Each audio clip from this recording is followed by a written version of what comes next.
Ladies and gentlemen, the President of the United States. Thank you all. Please be seated. Thanks for coming. I want to thank the folks who have joined me here on the stage. We've just had a chat about their personal circumstances, and I'll share some of their stories with you. We were talking about our economy and the hopes of families, how to keep the entrepreneurial spirit strong in America. I hope I conveyed to them my sense of optimism about the future of the country. After all, I've seen firsthand what we've been through. And we've been through a lot. And in spite of that, our economy is strong, and it's getting stronger. There's still room for improvement.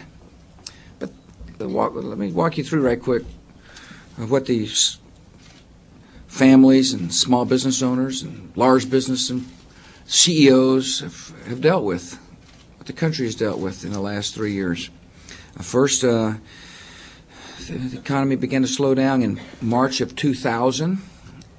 The stock market started to go down. That affected people's savings. And if you watch your savings accounts go down, it tends to have a negative effect on people's attitudes. Then the country went into a recession in early of 2001. Recession means that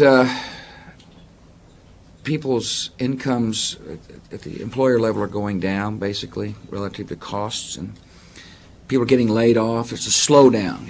It's a tough time for risk takers. It's a very tough time for workers. A lot of industries felt like they needed to lay off people, which created uncertainty. And then on September the 11th, the country got attacked, a vicious attack by brutal killers. It affected the nation's psychology, affected how I view the world, by the way. When we see gathering threats, the country now must take them very seriously. We can't let threats become imminent.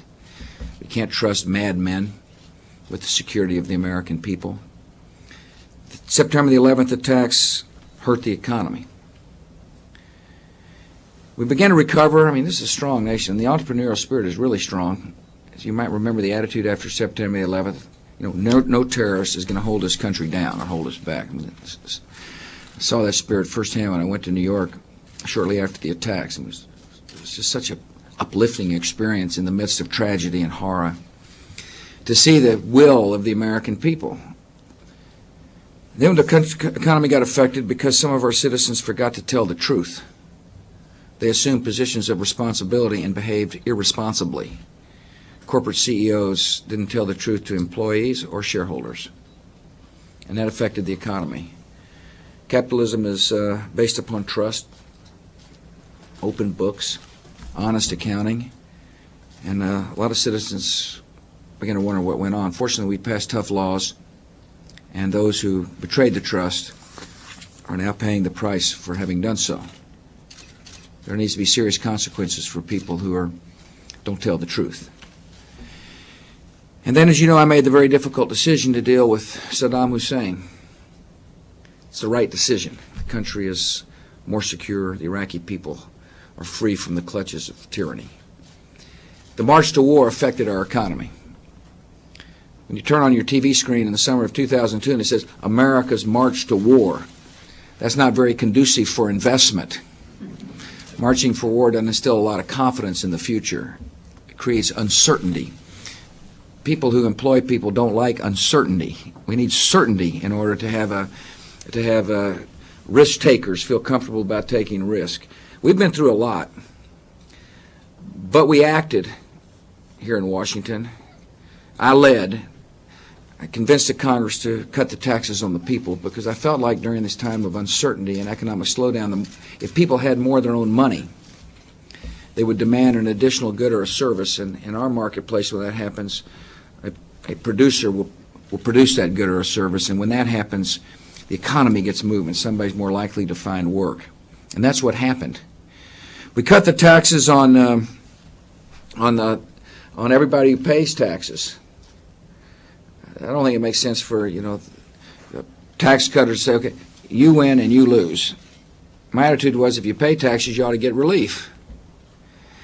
And we cut all taxes, and one of the important things about cutting all income taxes is it would really affect the capacity of small businesses to grow, because many small businesses pay tax at the individual income tax level. The sole proprietor pays tax at the individual income tax. The subchapter S pays tax at the individual income tax level. So when you cut all rates, you're not only affecting the purchasing power of families and individuals, you're affecting small business capital formation. And it helped. And it worked. And at the same time, I asked Congress to increase the limit for deductibility of $100,000 from $25,000 to encourage capital investment in the small business sector. And why did I focus on small businesses, or why did the Congress focus with me on small business? And the answer is, most new jobs are created by small businesses in America. Some estimates say up to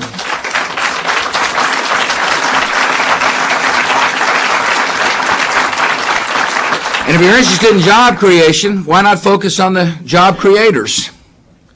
So the tax relief was passed not only to help individuals, but to help our small business sector. We also increased the child credit to $1,000. We reduced the marriage penalty. I like to remind people that the tax code ought to encourage marriage, not discourage marriage. It seems like we want people to stay married, and the tax code ought to encourage that. We helped on dividend and capital gains to encourage investment, and particularly to help the elderly. We put the death tax on its way to extinction. I'm going to talk a little bit about that in regards to one of our guests, but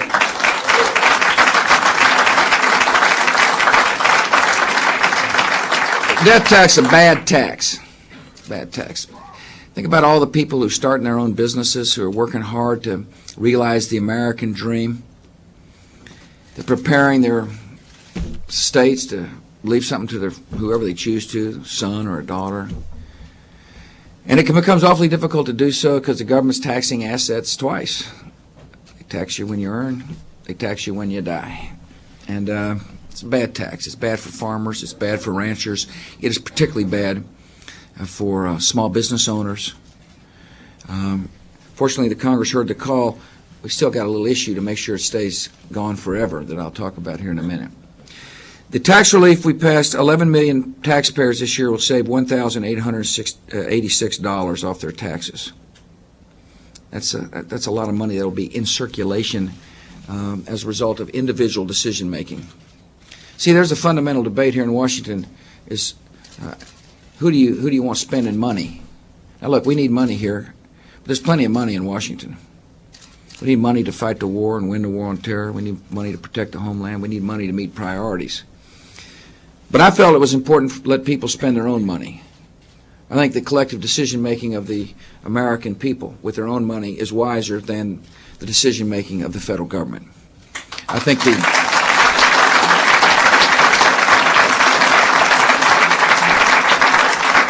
25 million small business owners will receive an average cut of $3,000 this year. That's important. A lot of companies being started up in garages. It's kind of the American dream, isn't it? I remember my friend Michael Dell started his computer company in a garage. Who knows where the next Michael Dell will be, but perhaps this $3,000 will help that person achieve his or her dream about building their own company. Nearly 5 million taxpayers will be off the rolls as a result of the tax relief this year. What's interesting is that the tax relief also lowered rates, but the amount withheld from the paycheck was not adjusted until summertime last year.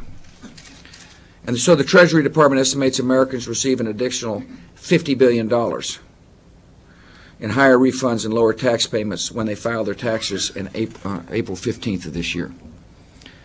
That's positive news to help keep this momentum, this economic momentum, alive and well. Tax relief is working. Factory orders are up. Housing is strong. Unemployment rate is down from 6.3% last June to 5.6% in January. I mean, things are positive. But there's more that Congress should do to keep the momentum alive. One, we need an energy plan.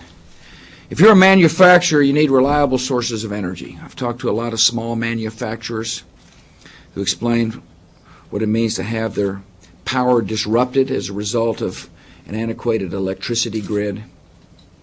Unreliable supplies of energy creates uncertainty for price.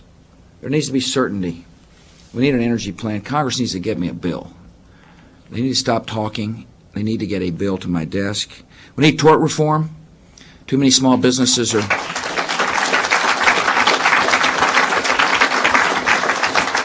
like you. I'm concerned about the costs of providing decent medical care to your employees and yourselves. Medical costs are up. Some practical things we can do. Health savings accounts are a very practical way for small business owners and employees to deal with increasing costs. I urge you to look at those. Associated health care plans are vital for small business owners and small business plans.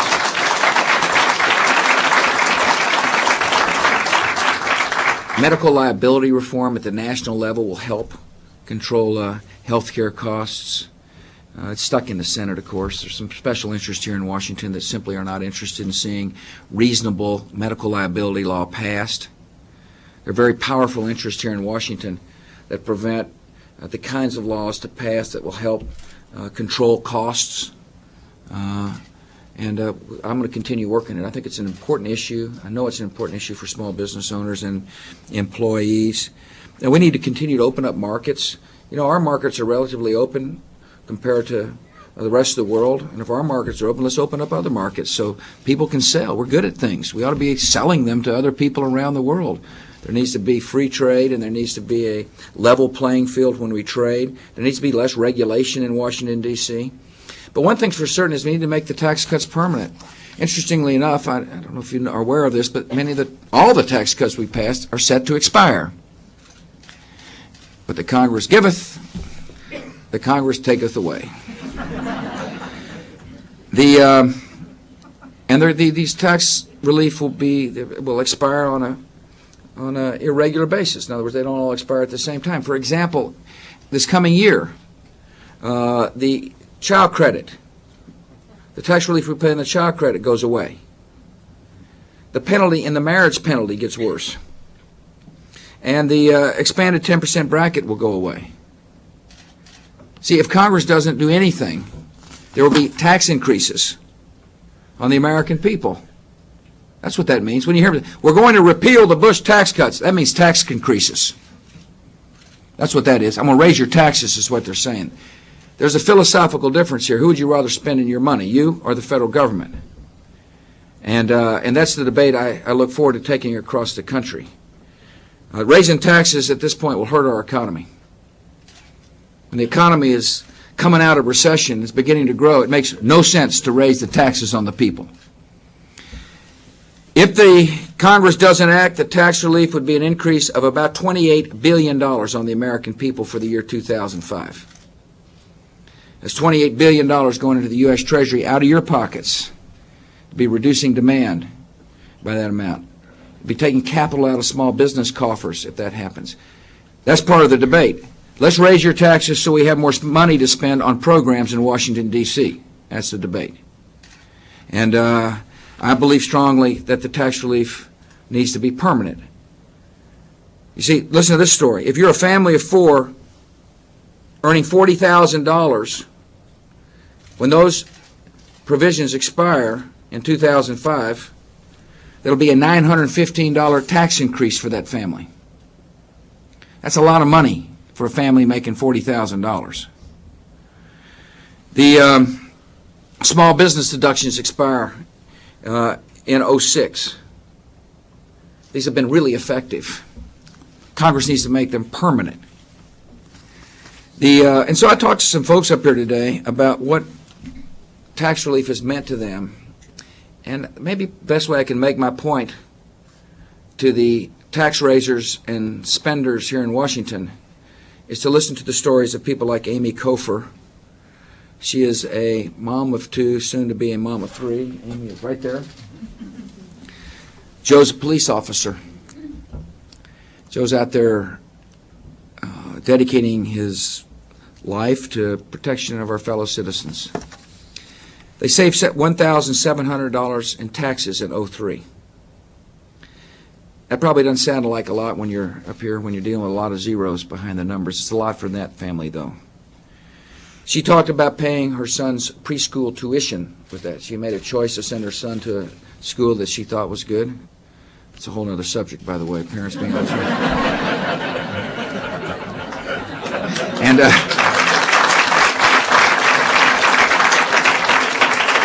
but to help pay for her son's tuition, the money meant something to them. It made life easier. By being able that money to help her to pay for this preschool tuition, it took pressure off of their bill paying. If Congress doesn't act, there will be a $1,000 tax increase on this family.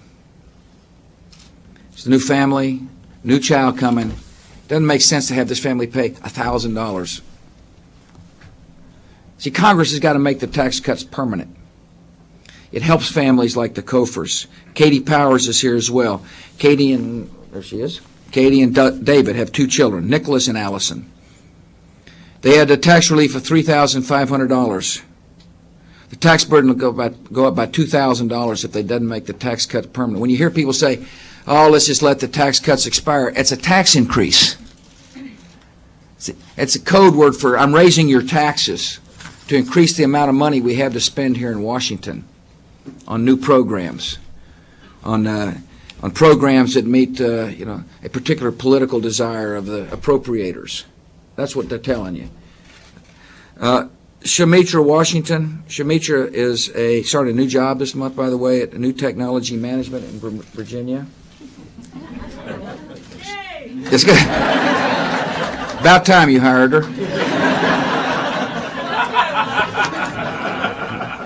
She's got the toughest job in America. She's a single mom. She's raising Reagan and Lauren. She is going to grad school, a human resource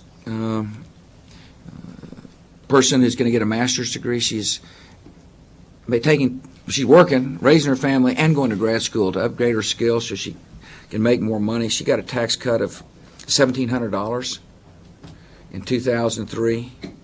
She said it went to help pay for her education, helped her upgrade her skills so she becomes a more productive person, which means she'll get better pay as time goes on. Again, if they don't make the tax cuts permanent, she has to pay $1,000 more in taxes. I don't think we want Shamitra paying $1,000 more in taxes when she's struggling with her family, raising that family. See, there's a human dimension to all the talk about numbers. And it's important for the people here in Washington to think about the people whose lives will be affected if they don't act. If they don't act. If they don't act to make it easier for families to raise their children and to realize their dreams. The Guy Donaldson is with us. He's got an interesting story. He is a fruit orchard man out of Pennsylvania. Apples, cherries, and peaches. I was lobbying for someone to be sent over here for breakfast. See, he, by the way, is a partnership, so his entity is taxed at the individual income tax rate level. But he's most concerned about the death tax. His dream is to keep this farm in his family. It's been in his family now for the 4th generation.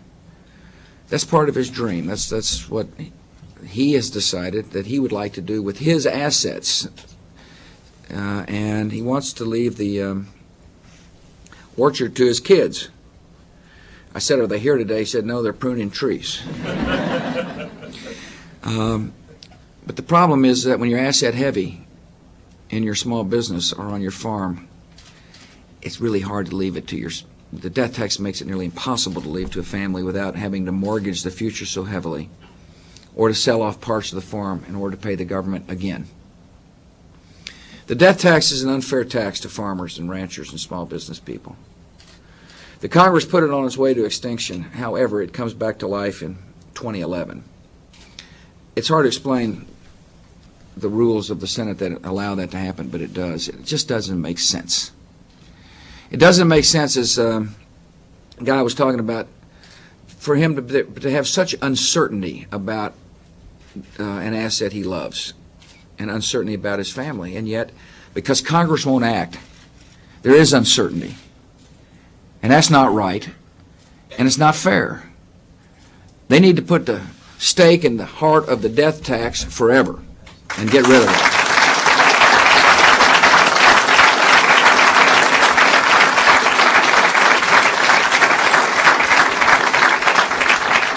Rex Hammock is with us, last stander. He's from Nashville, Tennessee. He started his own company. I love the entrepreneurial spirit. Don't you love to be in a country where people feel comfortable about, where people feel comfortable and free to start their own business? It's and by the way, government's role is to create an environment where the entrepreneurial spirit is strong, where people feel free and comfortable doing that. And he did, and he's got what is called a Subchapter S corporation. Many of you know what that means, but for those who don't, it means that you get taxed at the individual income tax level. So when we cut the rates on everybody, not just a few, it helped Rex, made him a little more comfortable in his ability to plan. But more importantly, by raising the level of deductibility for small businesses to $100,000, it provided an incentive for him to invest. And so this year he tells me he's going to spend $100,000 on computers, scanners, and software to help his employees in his publishing business become more productive. It means they're more competitive. When you're more competitive, you've got a more productive workforce, and you're more competitive, it means you're more likely to stay in business. And it means you're more likely, your workforce is more likely to have steady work. And if you really get productive and can compete, it means you add employees, and he added 2 last year, and he plans on adding 5 this year. Now, there's a lot of Rexes in the country, and you put 2 on here and 5 on there, and all of a sudden, there's a lot of people beginning to find jobs. And that's important. That's how jobs grow, through the individual decision-making of thousands of entrepreneurs and employers around the country. He wants to invest in 05 and 06, same amounts. But as I told you, this aspect of the tax relief package will expire unless Congress acts. He said it's really hard, and he's right, by the way, really hard to be a planner with in the face of tax uncertainty. How can you plan if you're not certain about what the tax code looks like? And there are entrepreneurs all over the country who are uncertain about what the tax code will look like after 06, because the tax relief plan has got uncertainties built into it. And an important aspect of the tax relief plan is the deductibility for small businesses, and it goes away. Congress needs to make all aspects of the tax code permanent so people can plan their businesses and their lives.